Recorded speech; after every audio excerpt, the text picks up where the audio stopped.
Chapter 1. This story takes place in the hinterlands of the not-so-newly formed Australian territories. Following their 12-bar bruising in their opening act, a posse of outlaws would foray into the desert for their second showing. A showing that some would regard as good, some regard as bad, and some even ugly.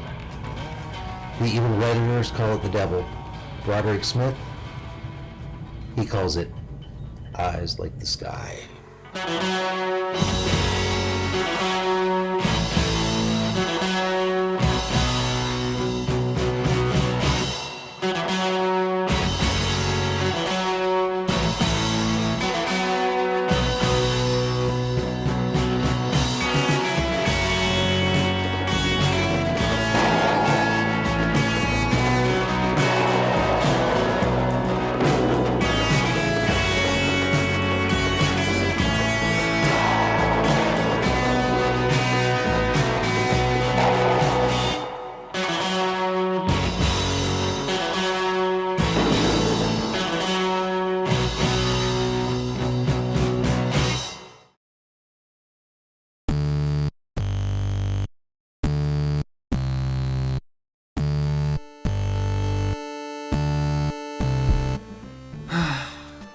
The beginning of Eyes Like the Sky gets me every time.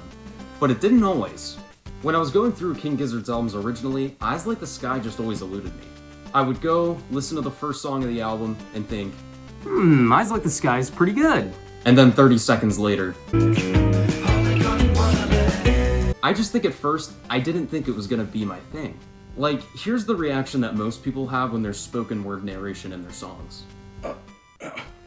Hachi, can you do your pops a favor and turn on some music for me? Sure thing, Grandpa, anything for you. I know it's been really hard using your legs ever since the war. Actually, I was just listening to this album called Eyes Like the Sky. It's got like this spoken word narration. It's really... Grandpa? Maybe people are just skeptical about the spoken word narration, or they just don't like it. And actually, in a recent King Gizzard fan poll on Reddit, it was voted the least favorite King Gizzard album among the general consensus. And while I do support the democratic process, I'm not sure if Eyes Like the Sky deserves to be regarded as one of the worst. So why is this album considered a least favorite by so many, and at one point even myself? I think I just went into the album expecting it to be my least favorite, and I guess I expected it to be mediocre, I guess. However, after Murder of the Universe became one of my favorite albums by the band, I decided to give Eyes Like the Sky a second chance. Since they both follow that narration aspect, I figured I could end up growing to like this album over time. So I ended up going for a walk and listening to it all the way through, and my opinion of the album completely changed. So hopefully if you're on the fence yourself, this retrospective might help you see this album in a completely different way.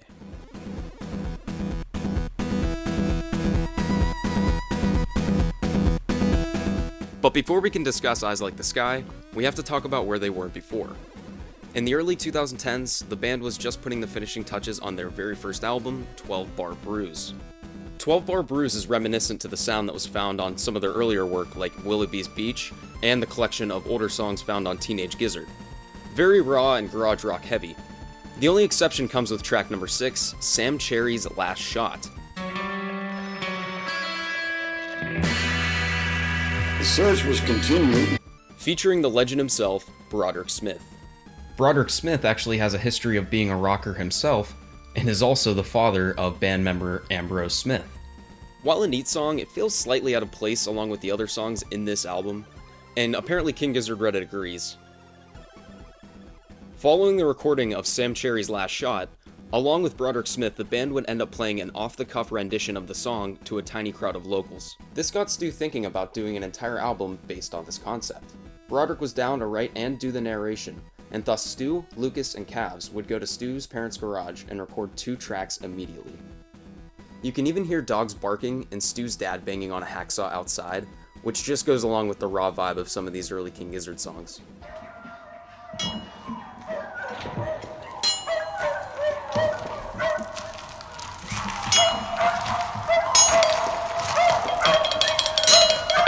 They even had a microphone taped to a shoebox.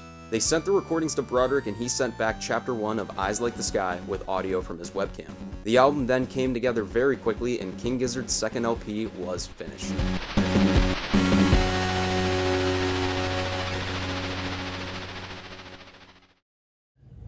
Chapter 2.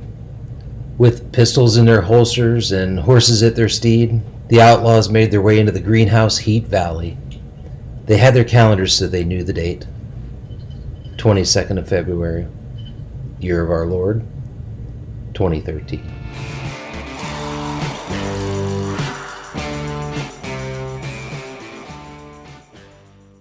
Eyes Like the Sky released to the world on February 22nd, 2013. The first song of the album is also the title track and serves as the appetizer for the album. And this song isn't just any appetizer, it's the bloomin' onion from Outback Steakhouse. It's just that good that you might visit just for the appetizer.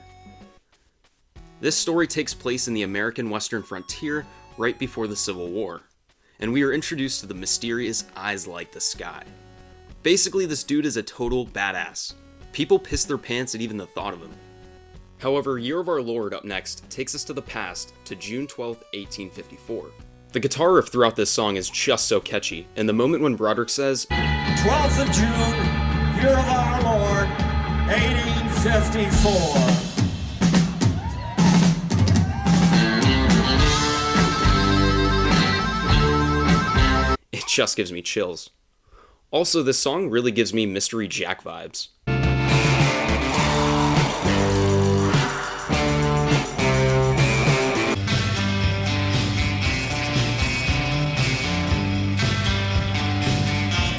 Anyways, this ends with some mystery men spying on a village. They end up being members of the Yavapai Apache tribe, and in the raid, they savagely kidnap young children to raise themselves, take the guns, and murder the rest.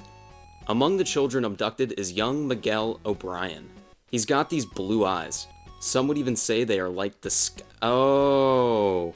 So Miguel O'Brien ends up being the legendary badass we were told about earlier. We were revealed in Drum Run that the Apaches gave him the nickname Eyes Like the Sky. He learned the way of the Apaches, and by the time he was 15, he had killed Mexican troopers. Basically, don't piss off Miguel O'Brien, man. However, one night, a bunch of white northerners invade the tribe and kidnap Miguel O'Brien again. He's nearing Princess Peach levels of being kidnapped at this point, but this time it's to the Americans. His blue eyes spared him as his father was white, so they think he's one of them. Evil Man introduces us to, well, an evil man. He is a bad, bad man. And one of my favorite lines in the entire album. An evil man who did terrible things to people in the name of a god that looked upon the man himself with revulsion. He's essentially the epitome of the religious fruitcake subreddit. With being back with the Americans, Miguel is able to learn how to write and shoot guns, boosting his mental skills to coincide with the skills he learned with the now slaughtered Apache tribe. However, the next song, Godman's Goat Lust, is where I feel like the album starts to enter its climax story-wise. The evil Godman that we learned about earlier takes a Yavapai girl and sexually assaults her. A really dark part of the album that had me stopping in my tracks to listen, and I got extremely excited when Miguel O'Brien stabs the Godman and they both ditch town. It's at this point I feel like the album focuses more on the lyrics rather than the music in the background. After lots of traveling, they come across a killing ground on Apache territory. They surmise that white men had disguised themselves as Apache tribe members and slaughtered them all. Miguel and the girl run. This is where the album really gets your heart pumping and wondering what's going to happen next. In the song Dust in the Wind, the girl is unfortunately shot dead by Americans. However, with Miguel being as fast and elusive as he is able to hide. He then snipes the gunman with his rifle in a really tense and awesome scene. He's then able to make his escape and travel by horseback. He then heads towards an Apache stronghold to reunite with his tribe. He remembers of 2 Americans who he did not kill that are now stranded in the desert with no horses and no water. The story ends with Miguel O'Brien getting plastered, eating venison, and enjoying the agony of the Americans doomed in the desert.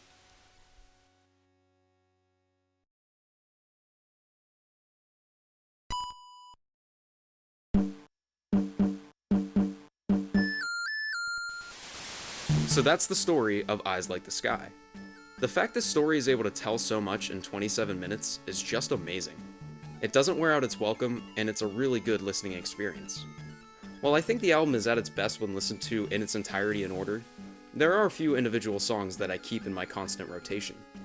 Year of Our Lord is definitely my favorite, but Eyes Like the Sky, The Raid, Evil Man, and Fort Whipple are all songs I would jam to anytime. I think the reason I've gained such an appreciation for this album is how unique it is, despite it being only their second album. After doing mostly garage and surfer rock, going from that to this kinda blows my mind. I think it just epitomizes how much these guys make music that they want to make. And that's carried over throughout their discography with extremely unique ideas with really cool concepts such as Quarters, Nonagon Infinity, and Paper Mache Dream Balloon. So what do I think of Eyes Like the Sky now? Well, originally, like I said, I didn't think I would like it. And then I gave it a chance about a year ago and really, really liked it. However, I still would have put it near the bottom of my King Gizzard albums. And I'd still probably say that now. However, that's not a knock against the band, it's just they have so many amazing albums. When you're gonna make really unique ideas like this, sometimes they're just not gonna be well received by everybody. And I feel like that's just the case with Eyes Like the Sky. And if this is still not an album for you, that's okay. Different strokes for different folks, you know what I mean? But if this is among your least favorite albums by them, and you feel like you might have overlooked it a little bit, I hope that with this retrospective, you might give it another chance, because in the end, I think you might find yourselves really enjoying it. It definitely deserves its place in King Gizzard history.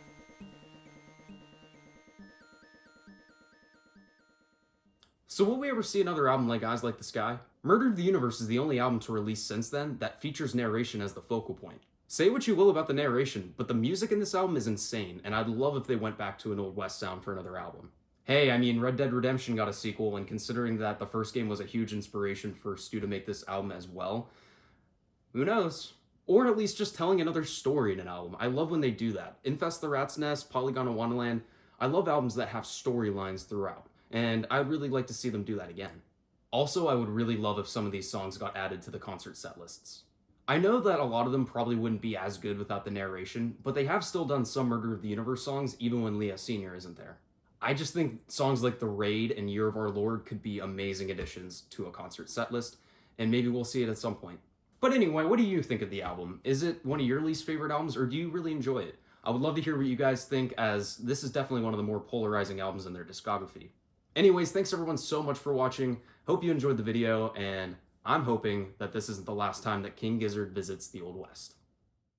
With their journey to the desert complete, they reverse course to begin their trek back home. Exhausted from their efforts, they continue pressing on. The emaciated outlaws finally arrive near the outskirts of Brunswick East. They pause to reflect, their experience fresh. Deep breaths collectively fill the lungs of the fugitives as they float along and look forward to their next outing.